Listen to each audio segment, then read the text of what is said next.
ಕೋಲಾರ ಜಿಲ್ಲೆಯಲ್ಲಿ ಕಾಂಗ್ರೆಸ್ ಭದ್ರಕೋಟೆ ಆಗಿರ್ತಕ್ಕಂಥ ಒಂದು ಕೋಲಾರ ಜಿಲ್ಲೆಯನ್ನು ಮತ್ತೊಮ್ಮೆ ಒಂದು JDS ತೆಕ್ಕೆಗೆ ಏನು NDA ಮುಖಾಂತರವಾಗಿ ನಾವು ಹೊಡ್ಕೊಂಡಿದ್ದೀವಿ.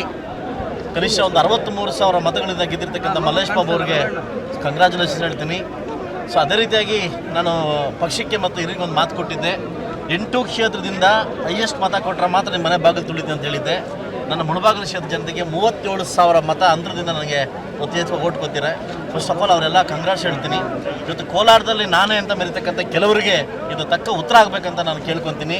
ಇಡೀ ಭಾರತ ದೇಶದಲ್ಲಿ ನಾನೇ ಅಂತವ್ರು ಯಾರು ಉಳಿದಿಲ್ಲ.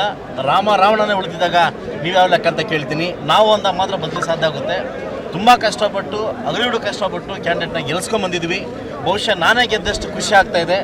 ಈ ಒಂದು ಕ್ರೆಡಿಟ್ ಏನಿದ್ರು ಕುಮಾರಸ್ವಾಮಿ ಹೋಗಬೇಕು. ಯಾಕಂದರೆ ಆ ನಂಬಿಕೆ ಇಟ್ಟು ಸೀಟ್ ಕೊಟ್ಟು ನಮ್ಮ ಮೇಲೆ ಜವಾಬ್ದಾರಿ ಕೊಟ್ಟರು. ಬಹುಶಃ ನಾಮಿನೇಷನ್ ಆದಾಗಿಂದ ಎಲೆಕ್ಷನ್ ಮುಗಿದ ತನಕ ನಾನು ಮನೆಗೆ ಹೋಗದೆ ಕೆಲಸ ಮಾಡ್ಕೊಟ್ಟಿದ್ದೀನಿ.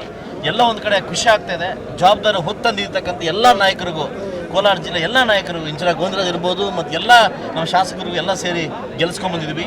ಸೊ ಮುಂದಿನ ದಿವಸದಲ್ಲಿ 8 ಕ್ಷೇತ್ರವನ್ನು JDS ತೆಕ್ಕೆಗೆ ತರದ ನಮ್ಮ ಧ್ಯೇಯ ಆಗ್ತದೆ. ಸೊ ಮುಂದಿನ ದಿವಸ ನಾನು ಇವತ್ತೊಂದು ಮಾತಾಡೋದು, ನಾಳೊಂದು ಮಾತಾಡೋದು, ಮಾತೊಂದು ತಪ್ಪೋದು ನಾವು ಇದಾಗಲ್ಲ. NDA ಕೂಟದಿಂದ ನಾವು ಮುಂದೊಂದು ದಿವಸ ಇಡೀ ಕೋಲಾರ ಜಿಲ್ಲೆಯನ್ನು ನಾವು ವಿಜಯ ಪಥ ಕಾರ್ಯಕ್ಕೆ ನಾವು ನೋಡ್ತೀವಿ. ಲೀಡ್ ಕಡಿಮೆ ಇತ್ತು ಅಂತ ಅನಿಸಿದೆ ಸರ್. ಸೊ ನನಗೆ ಒಂದು ಮಿರಾಕಲ್ ನ್ಯೂಸ್ ಅಂತಂದರೆ ಒಂದು ನೋವು ಸಂಗತಿ ಅಂದರೆ ನಾರ್ತ್ ಇಂಡಿಯಾ ಏನಿದೆ ಇವತ್ತು ಮೋದಿ ಅಂದ್ಕೊಂಡಷ್ಟು ಸೀಟ್ ಬರಲಿಲ್ಲ. ಇವತ್ತು ಗುಜರಾತ್ ಇರ್ಬೋದು ಮತ್ತು UP ಇರ್ಬೋದು ತುಂಬ ಮಟ್ಟಕ್ಕೆ ಕೈ ಕೊಟ್ಟು, ಮಹಾರಾಷ್ಟ್ರ ಕೈ ಕೊಟ್ಟಿದೆ. ಬಹುಶಃ ಇನ್ನೂ ಫೈನಲ್ ರಿಸಲ್ಟ್ ನೋಡಬೇಕು. ಬಟ್ ಯಾವುದೇ ಕಾರಣಕ್ಕೂ ಮತ್ತೊಮ್ಮೆ 3ನೇ ಬಾರಿ ಮೋದಿ ಆಗೋದ್ರಲ್ಲಿ ಸಂಶಯ ಇಲ್ಲ. ಖಂಡಿತವಾಗ್ಲೂ ಪ್ರಧಾನಮಂತ್ರಿ ಆಗ್ತಾರೆ. ಸೊ ಮುಂದಿನ ದಿವಸ ರಾಜ್ಯಕ್ಕೆ ಒಳ್ಳೆ ರೀತಿ ಆಗ್ತದೆ.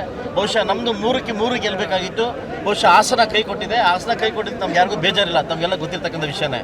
ಒಂದು ವೇಳೆ ಹಾಸನ ಗೆದ್ದಿದ್ರು ಕೂಡ ರಾಜೀನಾಮೆ ಕೊಡಬೇಕಂತ ಡಿಸೈಡ್ ಆಗಿತ್ತು. ಅದರಿಂದ ಆ ಎಡಕ್ಕೆ ಇಲ್ದಿರೋ ಹೋಯಿತು. ಗೆದ್ದಿರ್ತಕ್ಕಂಥ ಎಲ್ಲ MP ಗಳಿಗೂ ನಾನು ಕಂಗ್ರಾಟ್ಸ್ ಹೇಳ್ತೀನಿ.